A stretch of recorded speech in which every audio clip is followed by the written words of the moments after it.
Hello everybody, welcome to my spooky room. Today I am going to be showing you and talking about my vampire collection, the kind of obsession. I have been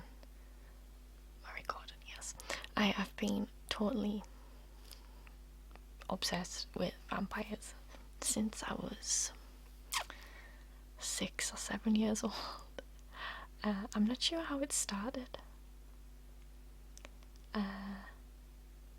Maybe with Buffy, so I was probably a little bit older then.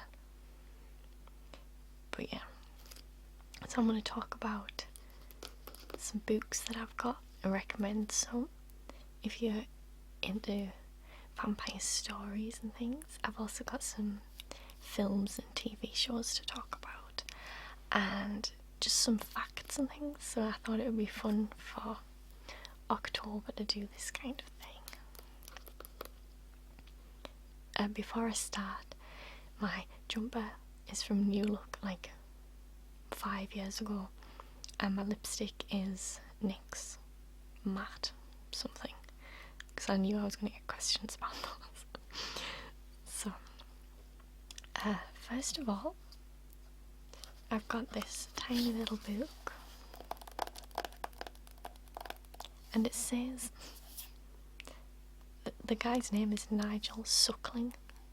I don't think that's his real name. That can't be his real name, surely. But it came as a set of 3 I got for Christmas one year, and there was vampires, witches and werewolves.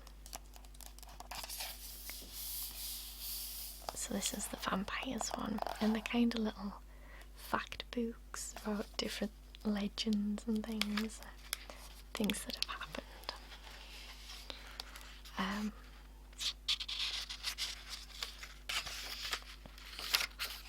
So this one talks about vampires in pop culture, vampire myths, legends, real vampires. Here we've got a list of common causes of becoming a vampire: inheriting the condition from a parent, being bitten by a vampire, if you survive, drinking the blood of a vampire, having your corpse exposed to the light of the full moon, committing suicide or suffering a violent death, being a sorcerer or werewolf in life. Ways to recognise a vampire: aversion to sunlight, pale skin, red eyes and foul breath, lack of reflection in a mirror, hairy palms of the hand, bushy eyebrows which join over the nose. Mine don't join, but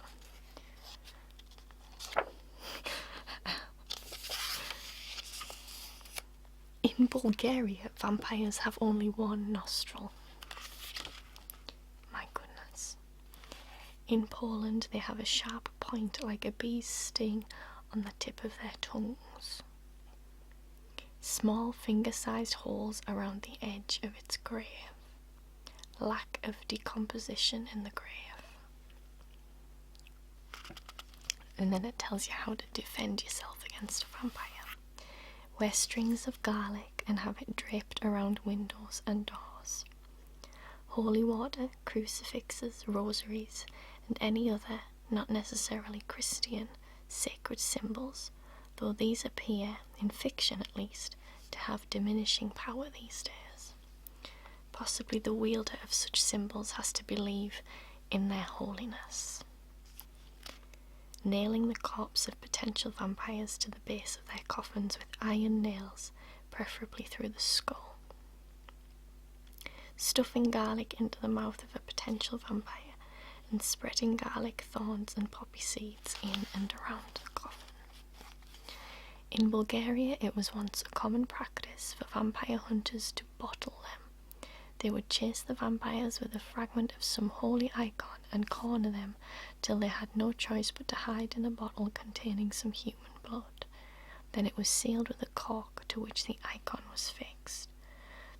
The bottle would be buried in some out-of-the-way place in the hope that no one would disturb it. How to destroy a vampire. Drive a wooden stake with a single blow through the heart. The stake should preferably be aspen, maple, hawthorn, or whitethorn. If you strike a second blow, the vampire will revive. Behead the vampire and ensure that the head cannot get back by stuffing the neck with garlic or salt and wedging the head between the knees. Remove the heart and burn it to ashes. Burn the whole vampire to ashes and scatter them. All of the above. Let's see what else it's got. Talks about Vlad the Impaler, of course. Before Bram Stoker, there was never a hint in Romania, which includes Transylvania, that their original Dracula had become a vampire after death. He was in fact remembered as a national hero for guarding the gates of Central Europe against the Turks in the 15th century. Obviously, he was called Vlad the Impaler. I think he used to impale the heads of his enemies around his castle. Let's see if I can find it.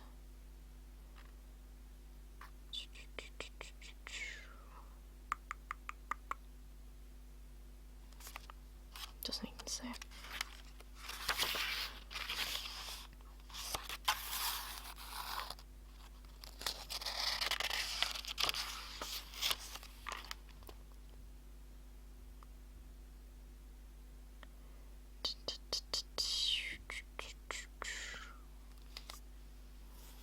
Oh, here we go. Only those who could not possibly have had a hand in Vlad Dracula's assassination were spread. The rest, some 500 in all, were dragged from the palace by Dracula's troops and impaled live on wooden stakes prepared for the purpose. These stakes were deliberately blunted and oiled to prolong the agony as they slowly worked their way through the body of the victim. Often it took days to die. Nice. So yeah, he's probably the most famous vampire. There's this lady called Elizabeth Bathory, I think that's how you pronounce it. She was distantly related to Vlad Dracula and born about a century later. I think she bathed in the blood of virgin women.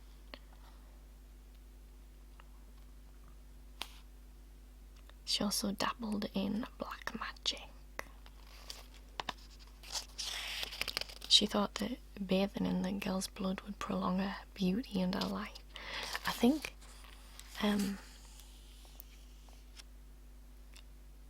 is it Kathy Bates in American Horror Story Coven, when she's putting it on it, I think that's meant to be like kind of homage to her.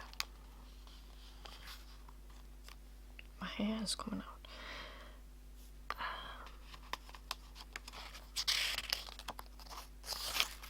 But she had a really awful end, I think. Yeah, she was walled into her bedchamber for life with only a small aperture through which food could be passed. She died after 4 years. Her accomplices were sentenced to horrible deaths, the witches being burned alive and their confessions went on secret record, which only surfaced years later. So I definitely recommend this little book. It's like interesting if you're into the kind of real stories about vampires. I'm trying to find who the publisher is.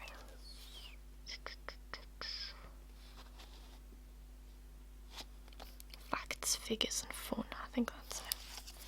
They do all sorts of little ones about like sci-fi stuff and ghosts, demons, things like that. if you can hear my neighbours. I think they're decorating or something. Does it make a nice noise?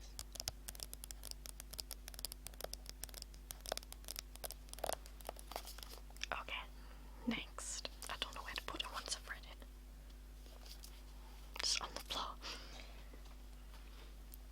Next, I have this book, just called Vampires, and it's by Jules Taylor.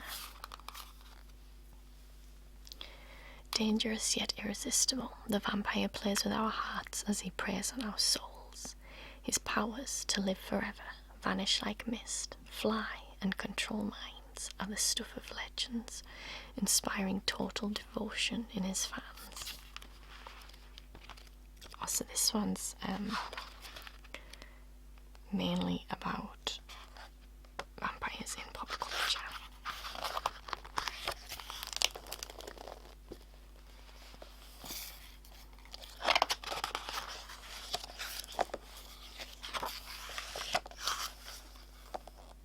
Of course, it mentions Twilight while my incense is. Can you see my mic as well? Is that annoying? Sorry, I'm sorry.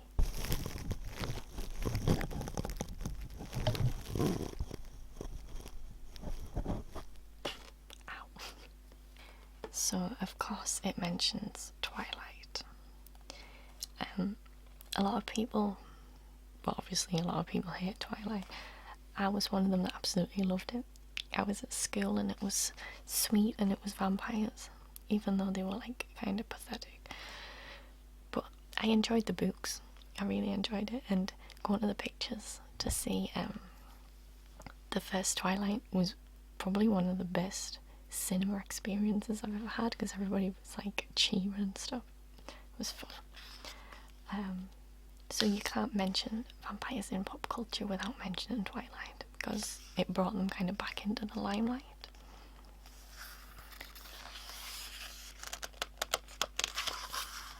Of course, it also mentions Christopher Lee, who played Dracula in the Hammer horror films. It's like the classic Dracula. But he wasn't the one who gave him the accent. That was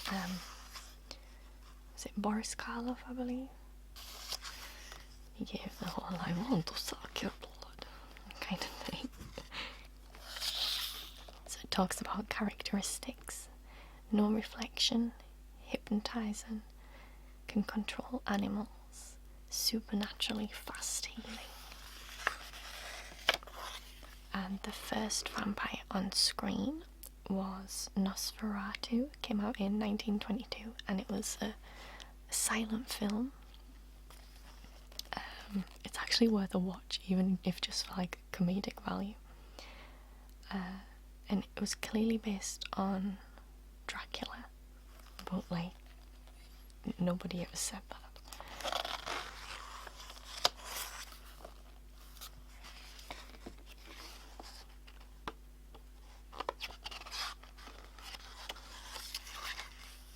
Talking about the vampiric lifestyle, keeping out of sunlight, usually living in big castles or extravagant houses, because they've lived for so long, they've built up all this wealth and they can live in luxury.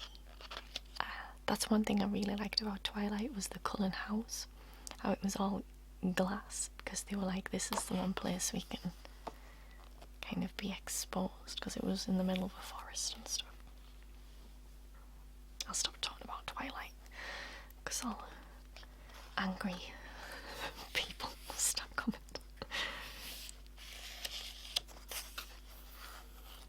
Saying how they can tempt humans and make them fall for them and things.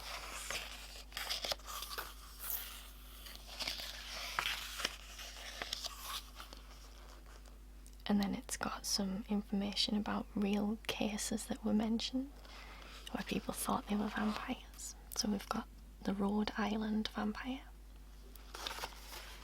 In the last 2 decades of the 19th century, the Brown family of Exeter, Rhode Island, was plagued by tuberculosis. My granddad had that. Just A random fact.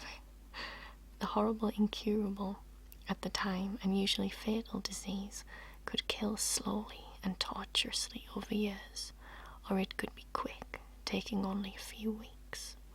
It attacked the lungs, leaving the victim short of breath and very weak. The skin turned pallid and grey. The sufferer lost weight, and skin could draw away from their teeth and nails, making them look more like claws and fangs. They frequently coughed up blood as well. In fact, they could look like both a vampire and a vampire's victim. In my one of my big role plays for October, I'm playing some vampires, and I actually got some of those fangs that you like mold onto your teeth.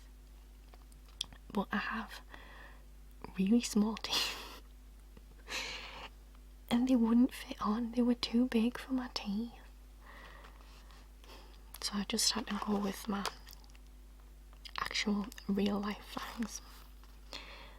Anyway, in the case of the Brown family, the mother, Mary, was the first to die in 1883, followed 7 months later by the eldest daughter, also called Mary.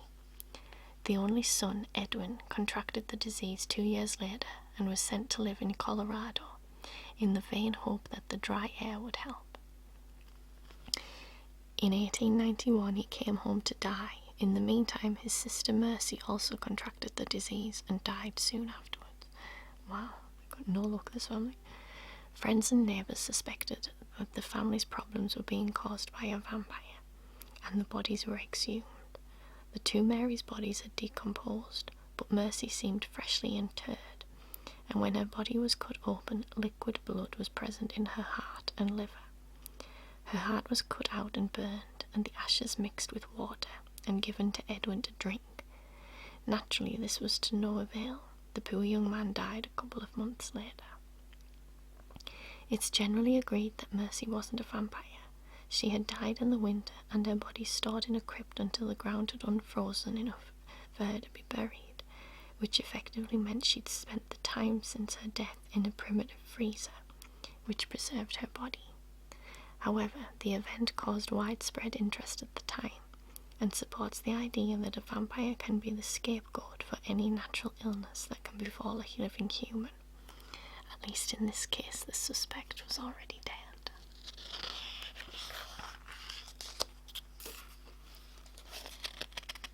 It's got a shot from I'm trying to record on 2 cameras. It's got a shot from Dracula with Gary Oldman. I've never seen that one. Isn't that terrible? I have to watch it this October.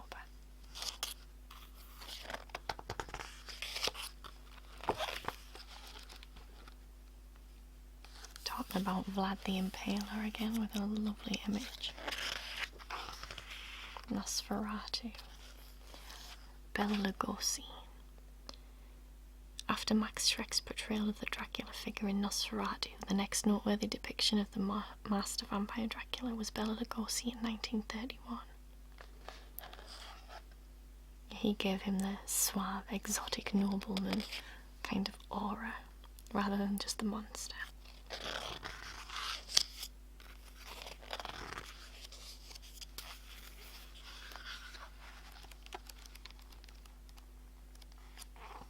I just saw a picture of Mitchell from Being Human.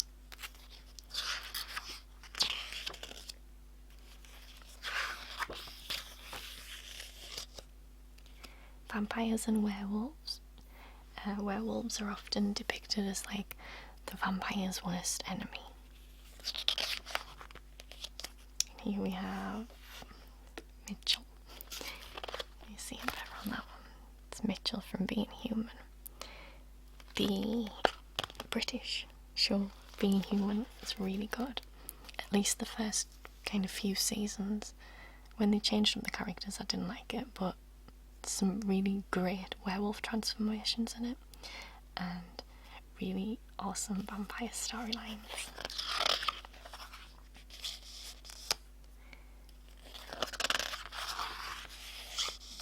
See, talking about vampires on TV. The Muppet, of course. Count Von Count. says here Starsky and Hutch had a brush with the vampire. I have not seen that.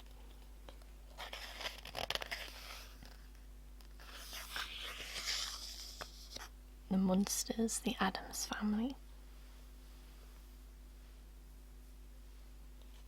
I love the Addams Family films. And of course we have the best vampire programme to have ever existed, which is, of course, Buffy the Vampire Slayer.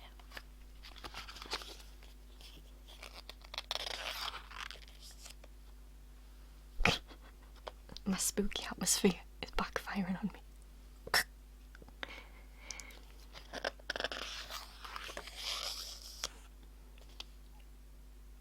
Vampires in literature. Harry Potter. No.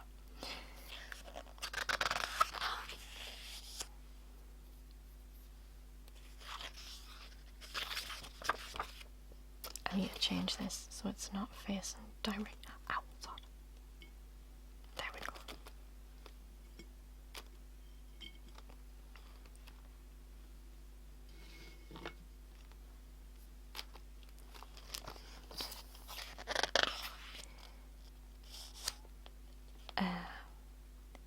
It's talking about women writers of vampire stories. It says, generally, writers of women's books often emphasise the relationship side of life, right from Jane Austen up to today's fast bookshelf of chick lit titles. The setting and action are less important than the other people and the ways they react to each other.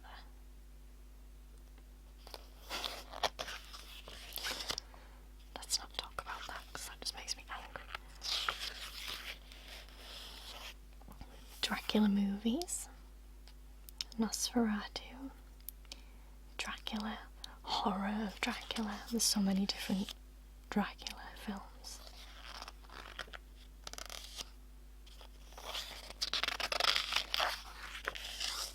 The Lost Boys. That is a great film. From Dusk Till Dawn. Half of that is a great film.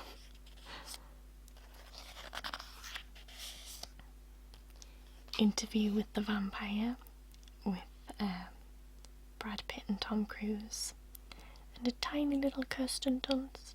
That's one of the best vampire films and books. Although it always makes me annoyed that you're not allowed to write on fanfiction, the official fanfiction website. You're not allowed to write about it. I'm sure Anne Rice is one of the ones that said no, which is ridiculous. People like to express, like, they like to write their stories, but sometimes the characters are hard to develop, so fanfiction is kind of a way to do that. And to say no is just... Guillermo del Toro directed Blade 2. I did not know that. Talking about other ones, 30 Days of Night. That is a good film. Scared the life out of me. I went to the pictures to see it. But I really like the vampires in that film. It's set in... Is it Antarctica? Or Arctica? The Arctic? Somewhere cold. And it's, there's like a month where they don't get much sunlight and it's like really dark. So it was a clever idea to have vampires there. I'd live there, except I'd be really cold. Can't be doing with the cold.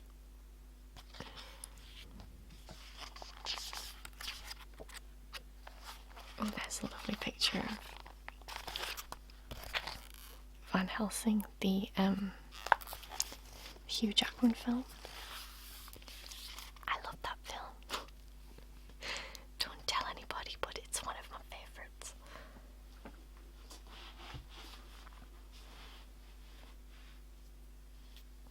I know, I have terrible taste in films. We've already established that years ago on this channel. It's fine. Next, I have a lot of things to show you. Next is Vampire Stories.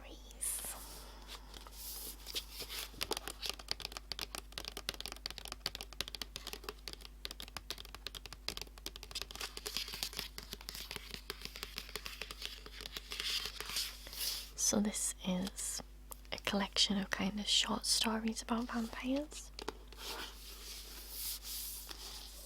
So this includes stories from Anne Rice, Ivan Turgenev, Bram Stoker, E. Nesbitt, D.H. Lawrence, John Wyndham, Marjorie Lawrence, and Robert Bloch.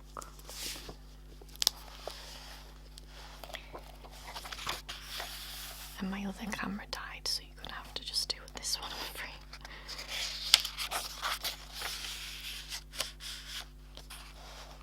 But it's got some really different short stories.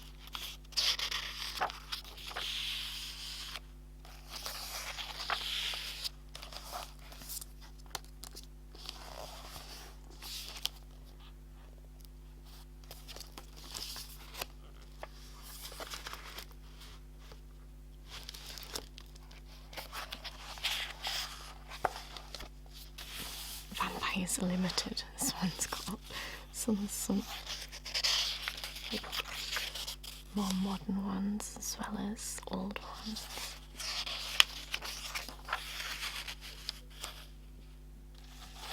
My neighbours are being really loud, I'm sorry.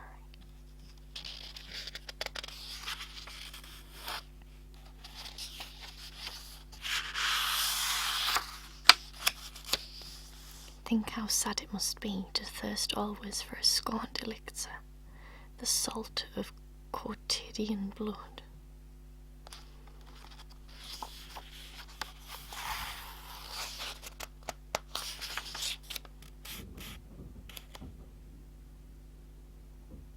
Really?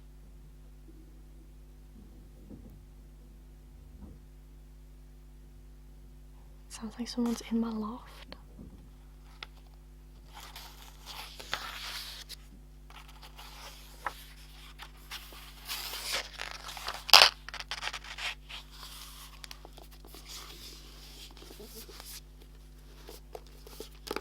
So there's 18 stories in here.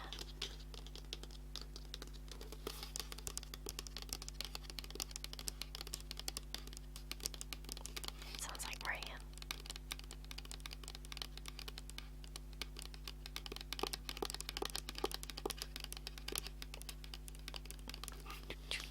Alright. This one I got last Christmas, I think. And it is the Mammoth Book of Vampire Stories by Women. And I can assure you they're not all about romance.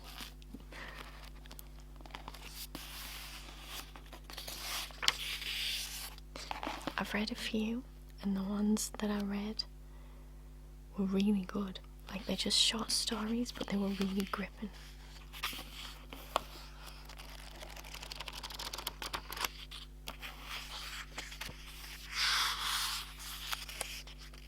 And some of them are more modern. So this one's called Vampire King of the Goth Chicks.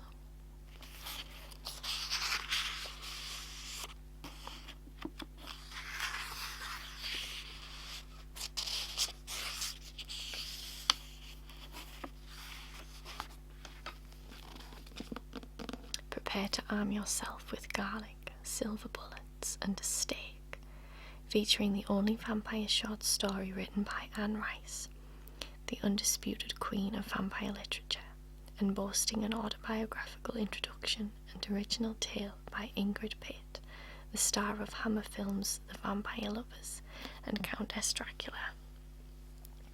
This is one anthology that every vampire fan will want to drink deep from.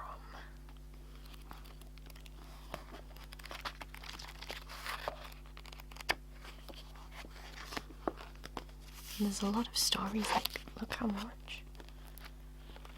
much literature is in this.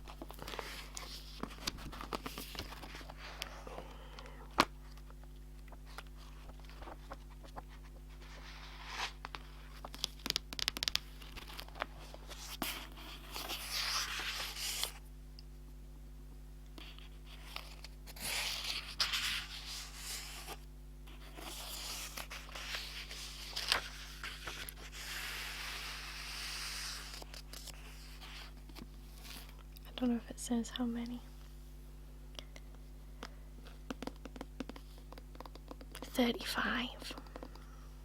35 uncanny and erotic tales of vampires, written by supernatural fiction's greatest mistresses of the macabre.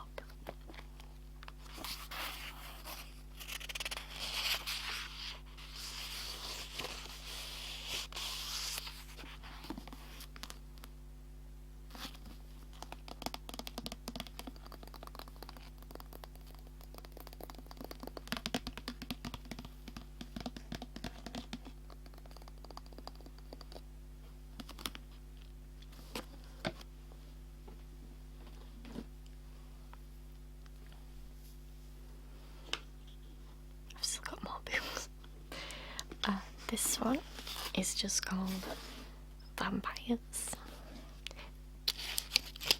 and I've marked the pages in it years ago.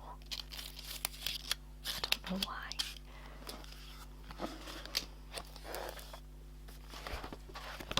This one's really in depth about different stories and legends, vampires in films and books.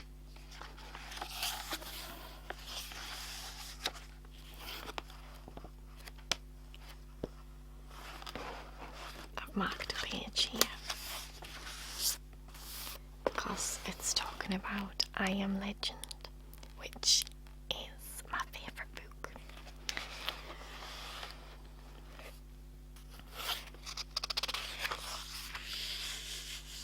It's been made into a few different films, none of which have done it any justice, really.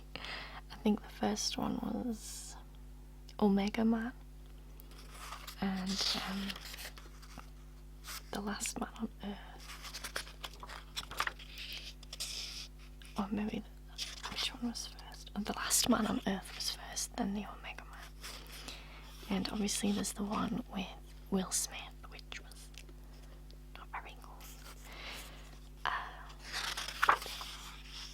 But the book is actually amazing. I definitely recommend it. I've got some like fictional books that I'm going to talk about, and it is in that pile because it is so good. So this book is more of little snippets of other books, information about vampires in history, vampires in pop culture. It's a very kind of, if you did media at like A level or GCSE, it's kind of that type of thing. It's almost a textbook. So there's pictures and things. A bookmark for some reason. So yeah, you can tell what type of thing it is.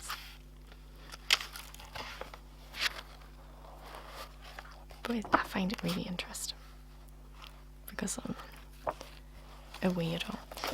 But yeah. It's called Vampires Encounters with the Undead, and it's Black Dog and Levantal Publishers. I'm trying to get it to make a nice noise, but it's not doing it.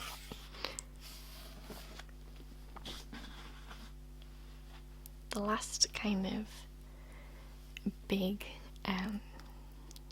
information book that I have on vampires is this one. Look at this really nice cover. Doesn't it make me look like Giles? And it's From Dracula to Twilight, Vampires, The Complete Guide to Vampire Mythology by Charlotte Montague.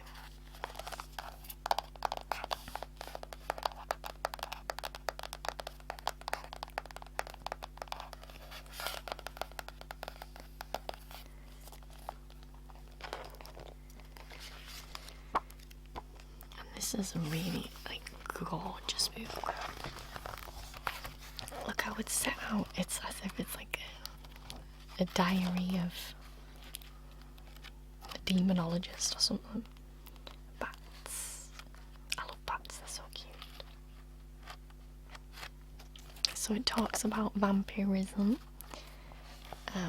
It talks about vampires in films, books, in history, vampire lifestyles, how to destroy vampires. Of course, there's a part on Vlad the Impaler.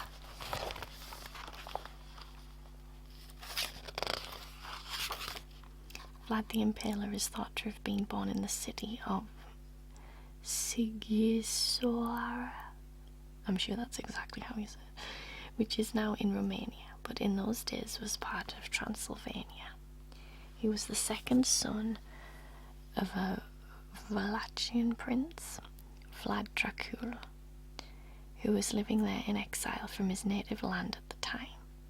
Vlad Dracula was a warlord who had been initiated into Royal Society, the Order of the Dragon, which accounted for his nickname, Dracula. Significantly, in medieval times, the dragon was synonymous with the devil, and in the Romanian language, the word Dracula also means devil. Vlad Dracula's son became known as Dracula, meaning son of the dragon. In other words, son of the devil. He certainly lived up to his name, as history recounts. Again, it's talking about Elizabeth Bathory. I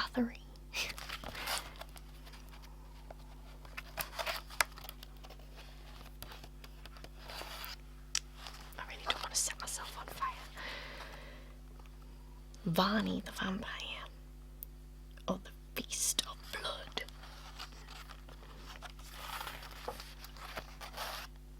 Vampire novels.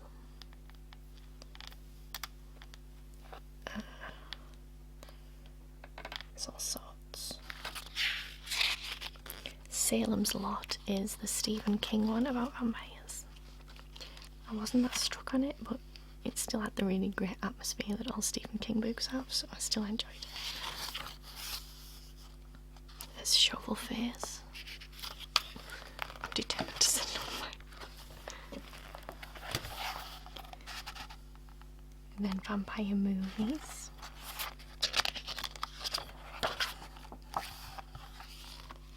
We have The Lost Boys.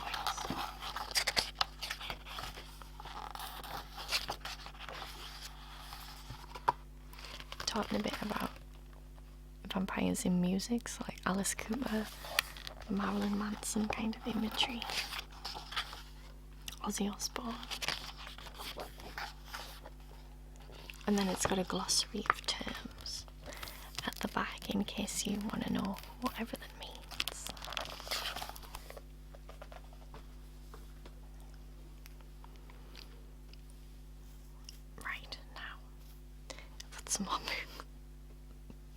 These are all ones that I'm going to recommend though, and they're all fiction.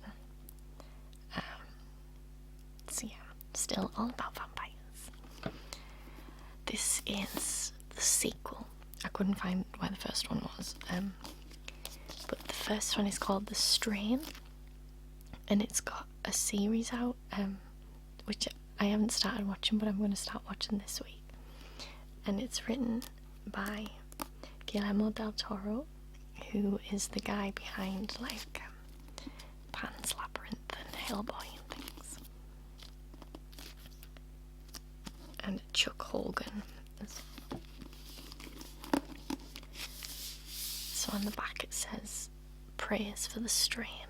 Blood and apocalypse mix in a terrifying story that feels like it was ripped from today's headlines. Vividly wrought and relentlessly paced, the strain haunts as much as it terrifies. I cannot wait to see where Del Toro and Hogan take us next."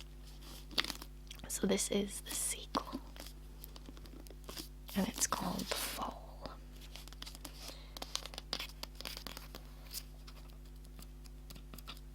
And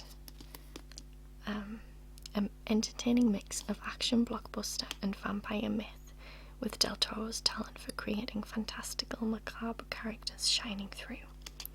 An exciting page turner.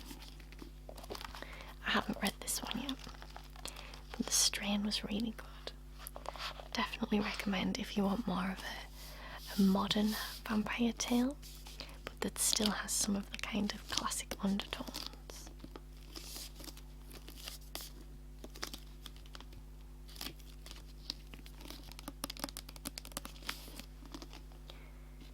What's next?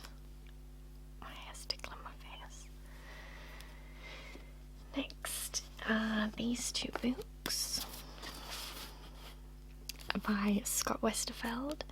He also wrote The Midnighters, which is like one of my favourite trilogies of books. So the first one is called Parasite Positive.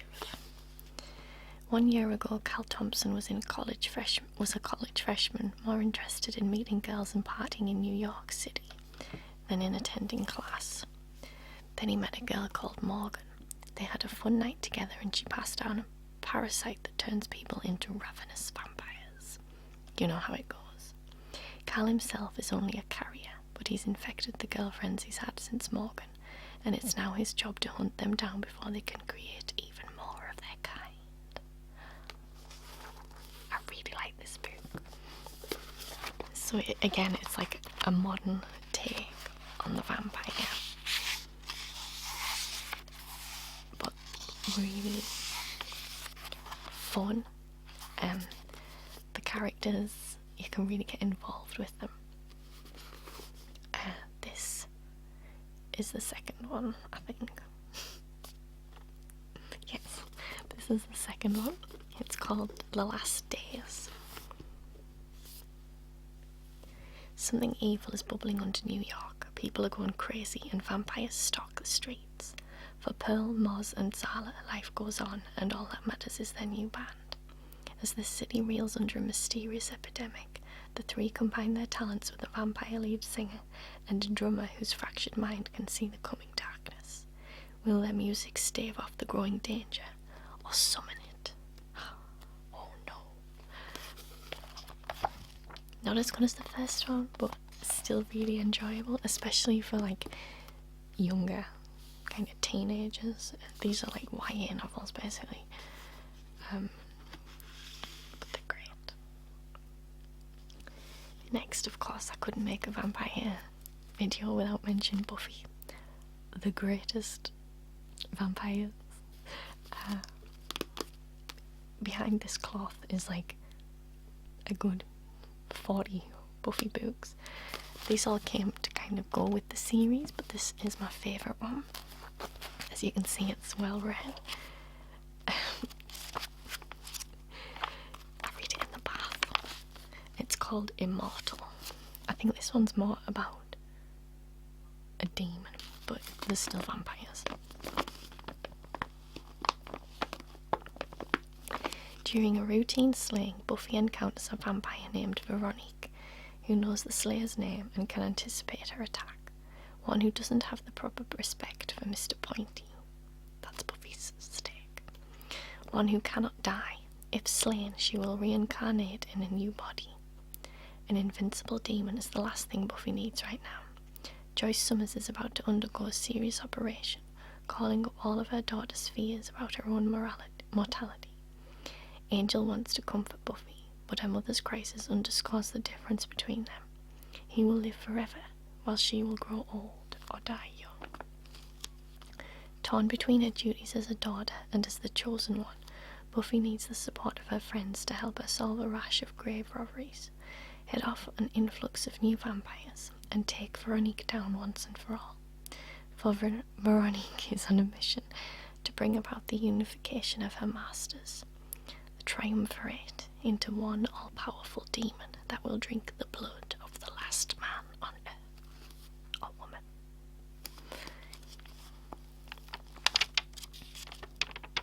So it's a really good one, especially if you're a Buffy fan.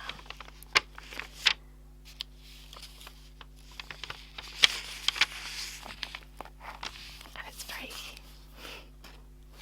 kind of musty looking. Look at it.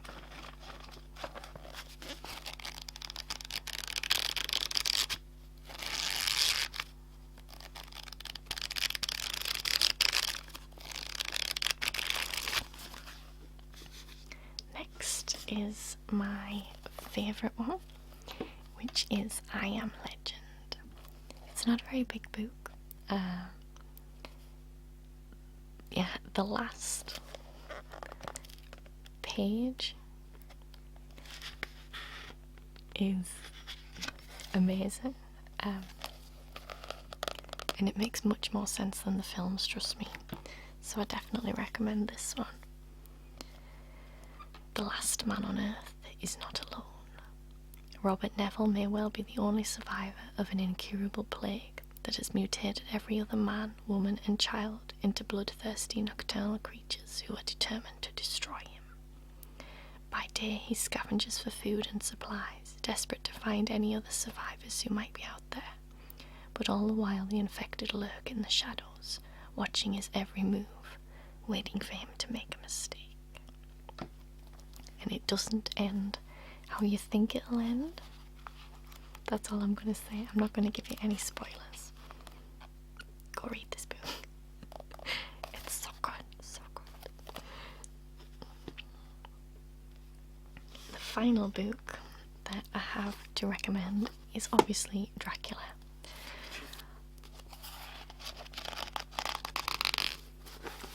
One of the classics. The classic vampire book. It's obviously written in like older English, so it does take a lot. You have to concentrate when you're reading it. There he lay, looking as if youth had been half renewed, for the white hair and moustache were changed to dark iron grey, the cheeks were fuller, and the white skin seemed ruby red underneath. The mouth was redder than ever, for on the lips were gouts of fresh blood, which trickled from the corners of the mouth and ran over the chin and neck. Even the deep burning eyes seemed set amongst swollen flesh, for the lids and pouches underneath were bloated. It seemed as if the whole awful creature was simply gorged with blood. He lay like a filthy leech, exhausted with his repletion. And it's filled with letters. Well, I said that in a really Geordie way, I'm sorry. Letters to different people, and that kind of carries the story along. It's a bit jarring at first, but you get used to it. But it's a must read, definitely one you should definitely read in your lifetime. Alright. The final thing that I want to talk about are some films and TV shows all about vampires. So, the first one is Let the Right One In. I read the book first. The book is also amazing. I definitely recommend it. A modern take on vampires, and it's different because it's kids. And it's not your typical way of how you'd think about vampires. This is the original film, which is in Swedish, I believe. There's also the new one called Let Me In. I haven't seen that one. This one is amazing. The cinematography and the sound design on this one is really good.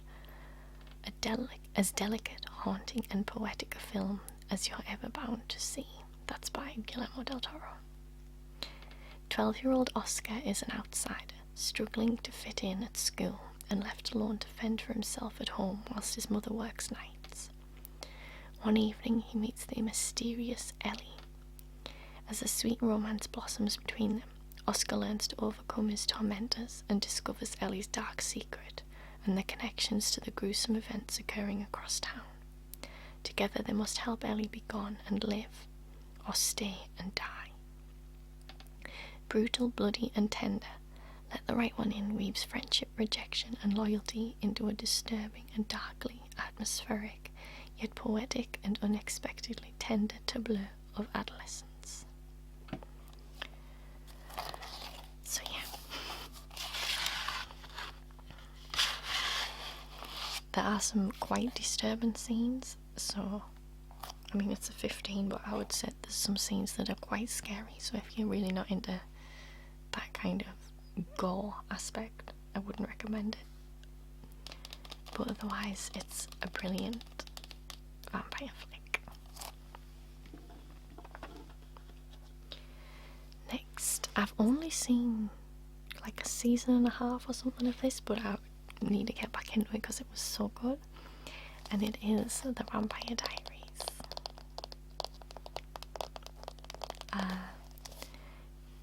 And it's basically about the main girl whose name I can't remember. What is her name? Elena. And basically there's these two hot vampires who are after her. There's more to it than that. I think I was just distracted because it's Ian Somerhalder in it and he's beautiful. But it's good. If you're into the more flouncy, romantic type of vampire things, this is good. It also has some twists in like the historic part. It's got like flashbacks, so that's quite interesting. And there's also witches in it. But yeah, I enjoyed what I've seen so far. I think it's on Netflix.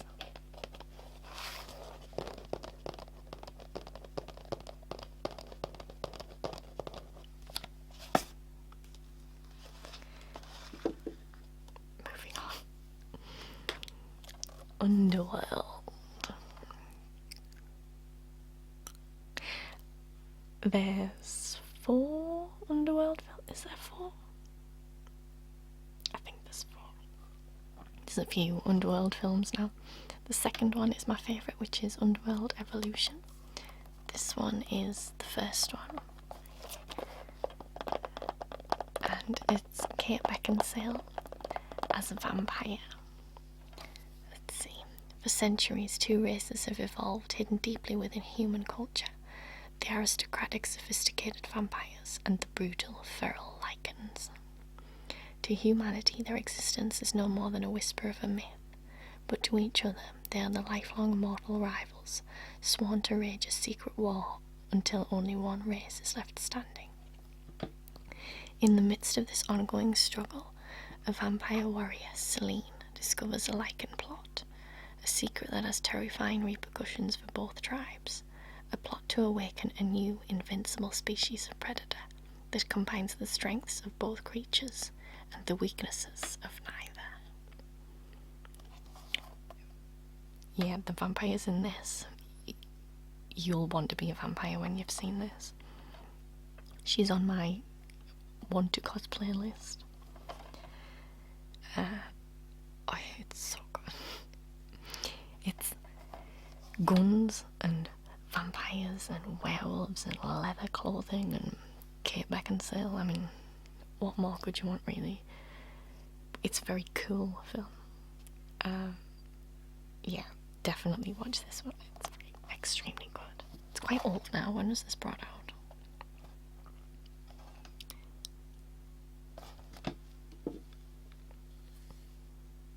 It doesn't say. Why doesn't it say?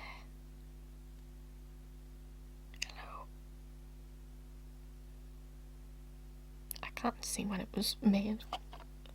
It must be like 2005 or 6.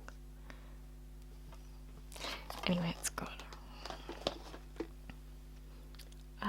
Next we have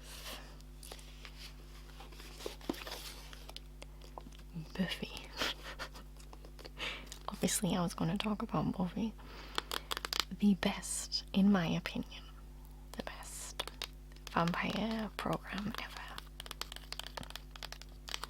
But it's also demons, witches, werewolves, creatures from the sea. It's like supernatural things. And the characters are so relatable. 7 seasons. There's also comic books, which are the 8th and 9th seasons, I believe. They're really good too. So this is season 1.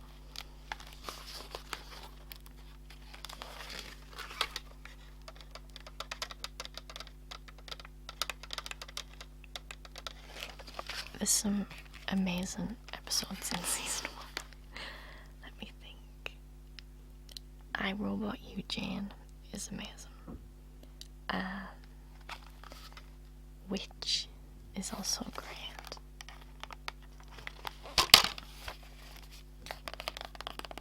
Nightmares. Oh, that's such a good episode. I need to rewatch all the seasons again. And it came with like a little booklet with stills from it and things. But all the other 6 seasons are in a different format to this. I don't know why this one's different. It kind of annoys me that it doesn't match the rest of the seasons.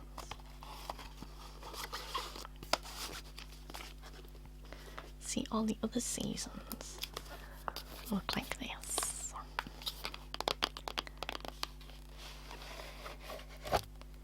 And they're like a book.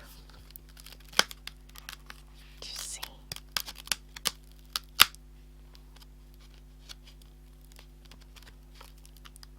It's a wonder they still work as I rewatch them over and over.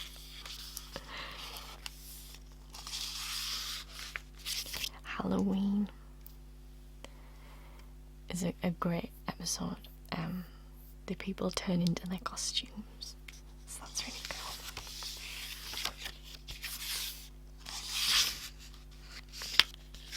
Phases is also one of my favourites because I love Oz.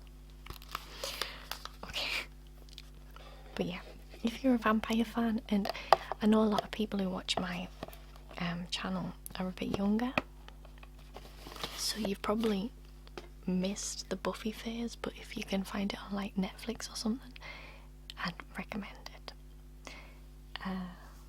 It's only aged a bit, like, but it's the original to like grim and supernatural. None of them would be around if Buffy hadn't started at all. So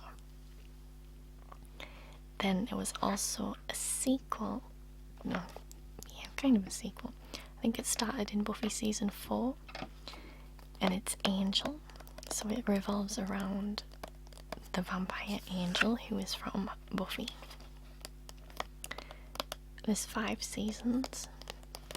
Some of them fall flat on their face. I'll just come right out and say it. It's not as good as Buffy, but there's still some really good storylines. Especially the episode where Spike and Angel turn into puppets.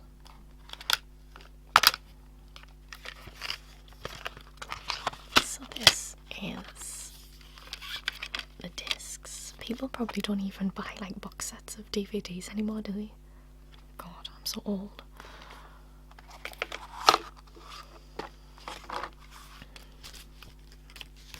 And there are kind of cameos by characters from Buffy in this as well, which is always fun. Wesley is probably my favourite character. He gets to be cool rather than like the bumbling British idiot. He actually gets to do something. It sounds like there's people living in my walls, but I think it's just my neighbours. I hope it's just my neighbours. Although that would be very on theme for Halloween. Have you seen the film The Boy? You should watch that. It's not vampires, but anyway. Finally, I have an anime to recommend. And it is Helsing. There's a couple of different versions of it, and I'm always confused because I've got like 3 or 4 DVDs of it.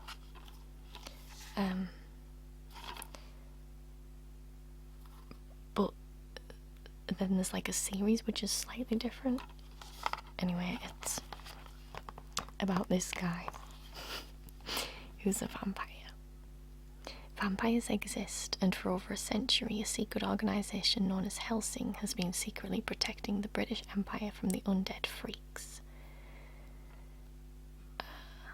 Yeah, he's got a gun, and he's called Alucard, which is Dracula backwards. Well, it's almost Dracula, but Japanese people don't pronounce L, so it's like Alucard, Dracula. Yeah. very fun. Quite gory. It's an 18, yeah. It's gory, and there's like anime accentuated body parts and things, as there always is. But definitely a fun one if you're more anime based and you want to watch vampires. So that was it. Gosh, it's a very long video. I hope you enjoyed it. More roleplays are on the way. I've got 3 more in my big series, and I've got one bigger one that I need to record. Yes. So thank you for watching. Have a nice sleep if that's what you're planning on doing now, and I'll see you again